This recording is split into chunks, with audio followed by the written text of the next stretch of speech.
Welcome back to another Franchisors.com segment. Thank you all for joining us once again. We are on day 15 of the Franchisors.com Summer Franchise Tour. Today we are coming to you from Tampa, Florida, and I'm happened to be sitting with one of my very close friends. You guys will see this as a trend. We can only convince our friends to really spend this much time with us, but really happy to have my very close friend, co-founder of College Hunks Calling Junk, Omar Soliman, to join us. Thanks for having me. Pleasure to be here. Thanks, man. Yeah. Really appreciate it. Happy that we can hang out for a little bit. I know that you've been to Springboard and Unconference quite a bit. We kind of told you a little bit about this actually when we were on the chairlift at Unconference, which is how a lot of things happened at that particular event. But wanted just to dive in and ask you a couple questions, if you don't mind, just about your business. You guys obviously have a really awesome story, how you guys got founded.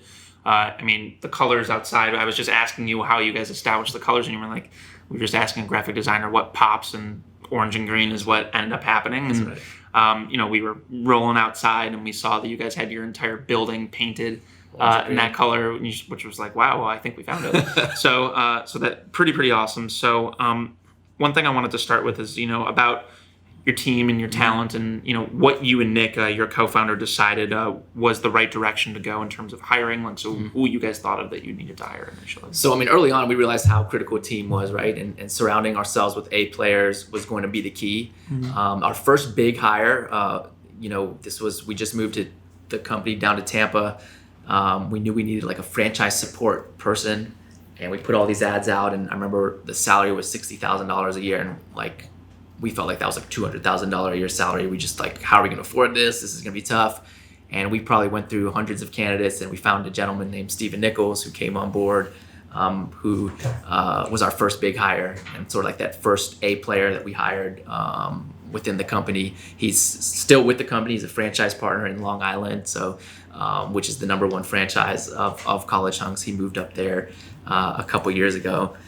So our team now is really filled with A players. We've got finance, marketing, technology, call center. So really all the different business areas are led by, A players that are held accountable by our COO, who is a gentleman named Roman Cowan, who is essentially the integrator of our company. So we follow the traction EOS model here. And so Nick and I are sitting in what we call the visionary seat, and Roman is our integrator, and he holds all of the different business areas accountable and sort of runs the day-to-day of College Hunks. Yeah, so from an operational standpoint, you guys felt like that was definitely the first place to start, because you wanted to make sure you had your systems down first. Yeah, franchise facing, making sure the franchise, from day one, the franchise unit economics was the biggest thing for us, because we knew if the franchisees made money, they would be happy. And if the franchisees are making money and happy, then we'll be able to open up more markets. So that's really, the singular focus here is franchisee revenue, franchisee profitability, and franchisee happiness. And so if we're not working on one of those three things, we're working on the wrong thing. Absolutely. And so you mentioned something in there that I wanted to pivot to, and that was about, opening up new territory and locations and such. And I think that one thing that would be helpful for people to understand, is how that selection process has changed over time, and what you guys actually learned from those first franchisees, because obviously I'm sure it was a lot. So the early days, we always joke there was kind of the fog a mirror test. So if you could fog a mirror, you would get a franchise. And luckily we had a lot of early franchisees that were great. But our team has really pushed on us about being extremely selective about who we let in. So we've turned down more people than we've let in the past couple of years. And it starts with, does the person have that grit and that leadership sort of qualities that's going to take them through the tough times of business? It doesn't matter what business you're in, it's a roller coaster, highs and lows. And so that sort of emotional evolution of a franchise partner can be difficult for some people to deal with. What we found are the folks that are really gritty, that have a head coach's mindset, and can motivate their team, do really well in this business. So if you follow our system and you stay engaged with Brand Central, which is us, and with your fellow franchisees, you're going to win. And so everything we do in sort of the preliminary process is discovering whether those people can do that. And the more we've done that, the more we see our franchisees ramp up faster and faster. So in the olden days, it was like a franchisee could do $30,000 a month, like 16 months into the business. Now they're doing $30,000 a month in their first month, right? And so the ramp up is just exponentially faster, and it's because of our systems here, but then also the quality of franchise partner that and you learn by doing. By doing it. Yeah. Awesome. Well, great. So one thing that I'd love to dive into a little bit further is kind of how you guys differentiate your business from others, not only in franchising, but specifically in your particular industry from a franchise development standpoint, and of course from a consumer standpoint. So I would say we differentiate ourselves in a number of ways. First and foremost, we're a dual platform business. So we offer moving and hauling. So you can move stuff from point A to point B, and you can declutter your home. So really, we're a one-stop shop for anybody that's going through a transitional phase in their life. Moving, downsizing, getting a new job, buying a new house, renovating your house, we can come in and help. So that's the surface level aspect of the business. Our brand, our systems, our culture, those are sort of the below kind of the hood stuff that really makes us different. The brand is very catchy. It's a viral brand. You see our trucks, you take photos of it, you post it on social media. Our client service and our client loyalty is really off the charts. We have a 30% repeat and referral. For moving and hauling. Wow. Yeah, so that's crazy. We never thought it would be that high, but like we don't sign a subscription. There's no true recurring revenue, but that 30% is really the X factor for us. So the more happy clients we make, the more clients we get sort of at the other end of the funnel. So really all of those things with our technology and our tech enablement kind of separate us from the mom and pop hauler that doesn't answer the phone when you call to the franchise, brands out there that sort of play in the same space as us. Absolutely. Well, great. Well, thanks for going through that. And so what did you guys feel was your most important asset when it comes to differentiation that you guys really felt made a difference? Because I know that you talked about how you moved when we were offline. You said we moved down to Tampa because it was one of the best places to have a call center. Talk about the call center for a little bit and your importance of that, and why you guys felt that was a really important point for you guys. Yes, great question. So our sales and loyalty center really is the first point of contact that people have with our brand. And when you play in an industry like ours, which is littered with mediocrity, and you call people in our industry, they don't answer the phone. And if they do answer the phone, they're driving in their truck, you can't hear them, they're writing stuff down in a notepad. So we wanted to really revolutionize that aspect of how people are contacting their local mover or their hauler. So when you call us, we answer the phone 99.9% of the time, usually within 10, 15 seconds. If you submit a quote or something online, you're getting a call back within 10 seconds. So that speed of answer is huge. And then our technology, we can pull up all of our truck schedules across the country. We can schedule the appointments. We can pull up pricing.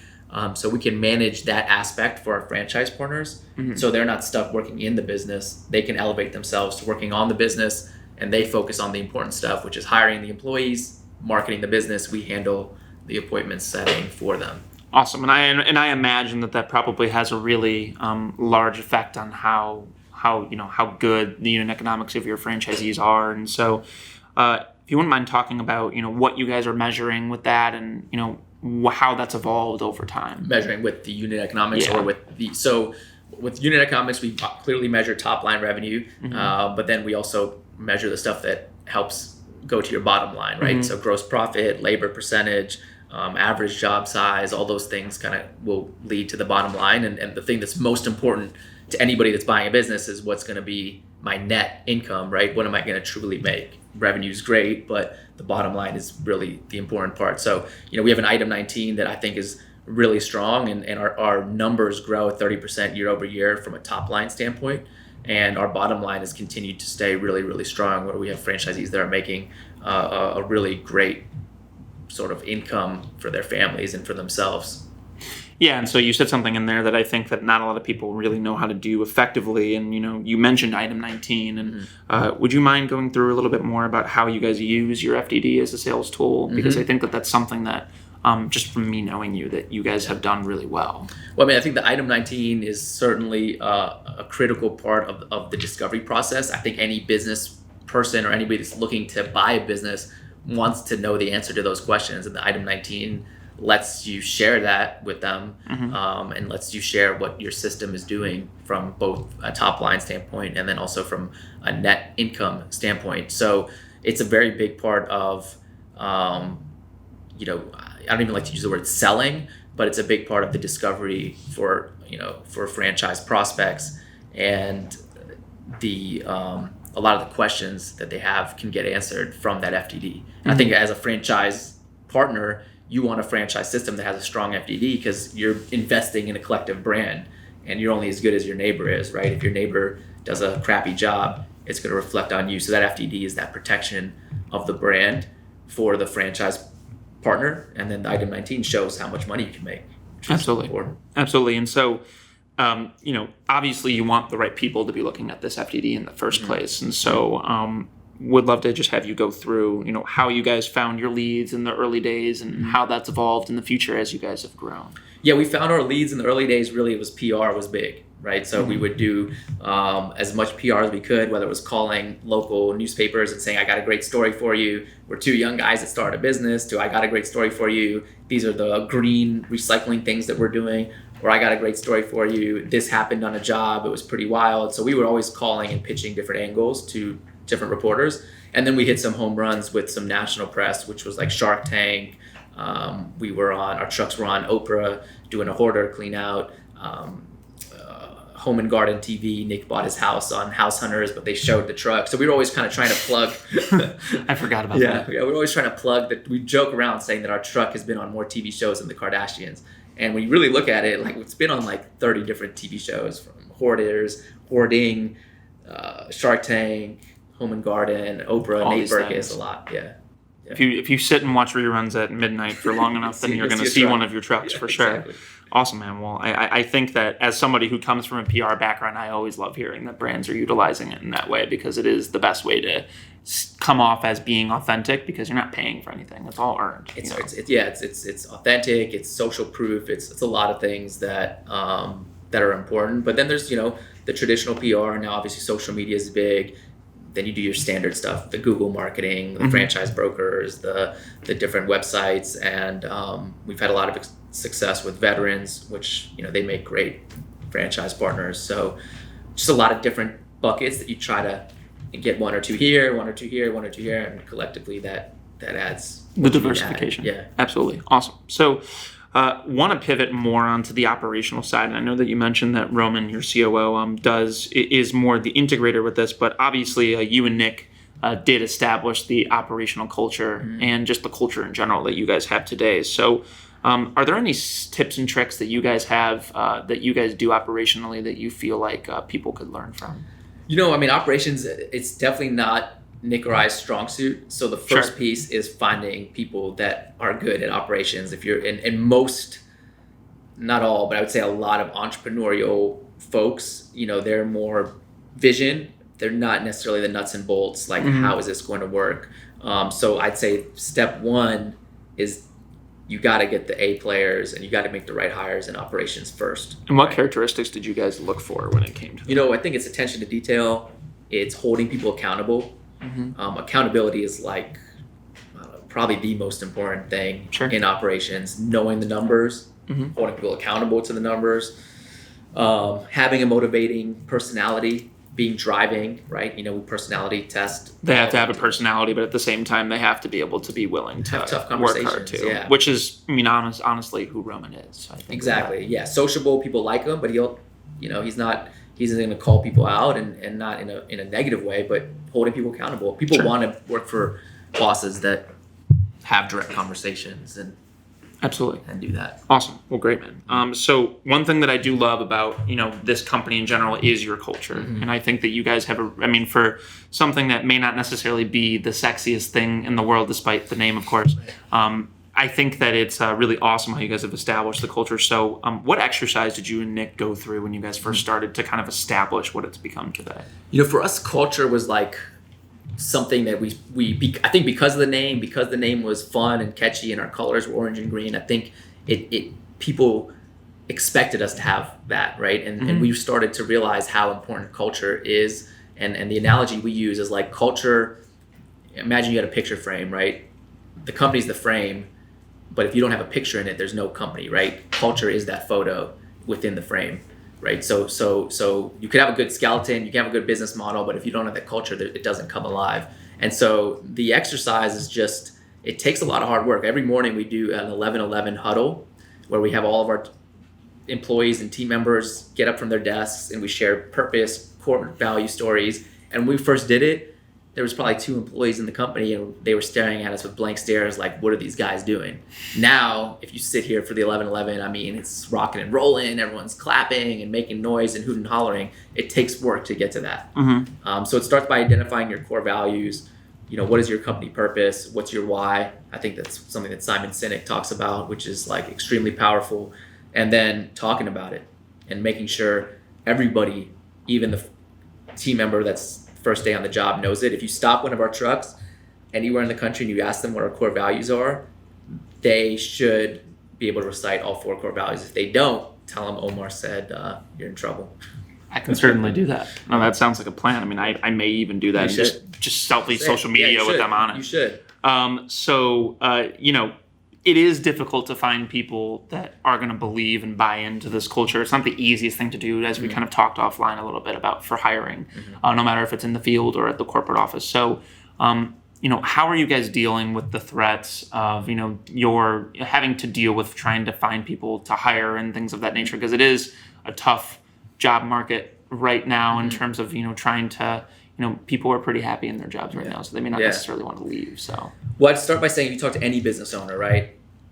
You guys all are saying the manager at Applebee's, the franchise partner at College Hunks, the guy at IBM, the lady at Hewlett Packard, everyone is going to say people are the hardest part right now, and finding talented folks is a challenge. So there's no doubt getting team members and employees, frontline employees, all the way up to corporate is tough because, like you said, job market is good, economy is good.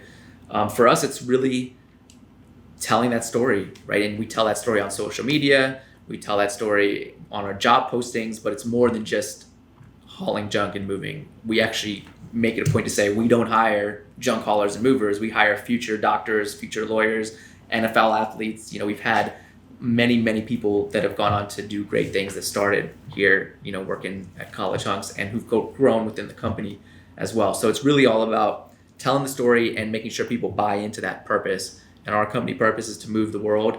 It's to have a real positive experience when you come in touch with our brand. And that's what we want to find individuals that resonates for. Absolutely. Well, so in closing, because I don't want to keep you any longer than I already have kept you, I know that you wrote a book about this, you and Nick, about, looking back, what would you guys have done differently? And I know that there are a lot of things that you wrote about in that book, which is, and what's the name of that again? It's called Effortless Entrepreneur. And that could be found on Amazon, folks, if you guys want to go take a look at that, especially for the young entrepreneurs in the franchise space. Definitely great. So give that a read if you want. But I know that there are a lot of things that you guys talked about in that book, but are there a couple that you would mind going through so people can kind of learn from that? And then they can go and read the rest. I mean, it's a lot of stuff we talked about. Culture and purpose are huge. One thing that we learned from E-Myth that we talk about in our book is working on the business, not in the business.